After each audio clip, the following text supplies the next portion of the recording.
Hey guys, what is going on? My name is NoJ456, and today I have part 2 out of 3 of my entire Nightfall storyline broken down. Today we're going to be covering David Archer, his history, his involvement with the aliens, and basically how he managed to escape Alaska using this mysterious third party who eventually helped him out after the outbreak and allowed him and Samantha to escape on this ship. So I'm going to go ahead and be breaking all this down for you guys, so let's go ahead and get started. So a little background information about David Archer. He was in the SAS, the Special Air Services of the United States government, and was basically the top of his class, very, very skilled, and they were sent on a mission to Pakistan, and basically after they completed their kill target mission, they were denied exfil. The United States government did not want to risk having a diplomatic problem with Pakistan, and basically left them there to die, or kind of get back on their own, and they were holed up inside of a cave, and inside of this cave, David made first contact with the aliens, and when he finally made it home, he finally made it back to the United States. He was kind of brought in for debrief and kind of talked about what his experience was, and basically he told them he saw these aliens inside the caves, and he was released from the United States SAS because he was mentally unstable, mentally unfit, and obviously we know that the aliens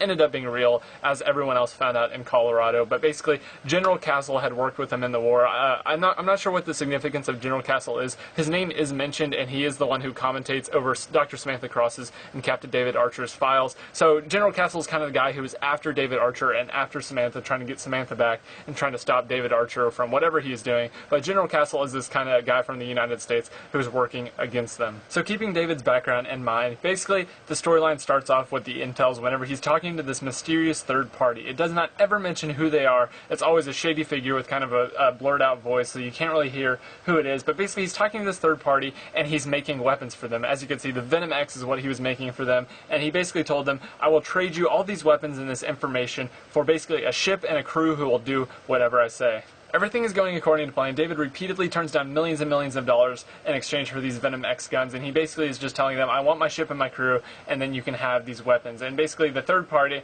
is agreeing to the deal. He's saying it's okay until Cross releases all of the aliens into the facility. Whenever she releases all the aliens into the facility, everything gets destroyed. The Venom X weapons are no longer able to be retrieved to trade to this third party, and the guy basically says, you're on your own, goodbye, don't contact me again. Now, because he knows he has no other option, either the United States government will capture him or the cryptids will kill him before he can escape, he knows he has to contact the guy back and tell him about the time capsule. Now, in Colorado, where point of contact took place, there's a giant time capsule. He sends him screenshots and footage from the cavern showing him this giant time capsule, but the entire place was destroyed whenever the nuke went off, but he knows there are more like it, and Cross is the key to figuring out what lies inside. The mystery guy agrees to help him, gives him his ship and his crew, and that is where we see Samantha Cross being captured and taken to at the very, very end of the cutscene. So that about wraps up all the information that we have about David Archer and this mystery guy that we see in the cutscenes. But if you guys have any questions, any comments, any information, let me know in the comment section down below, and let me also know what you think is inside of these ancient time capsules that are millions and millions of years old, buried underneath the Earth's crust.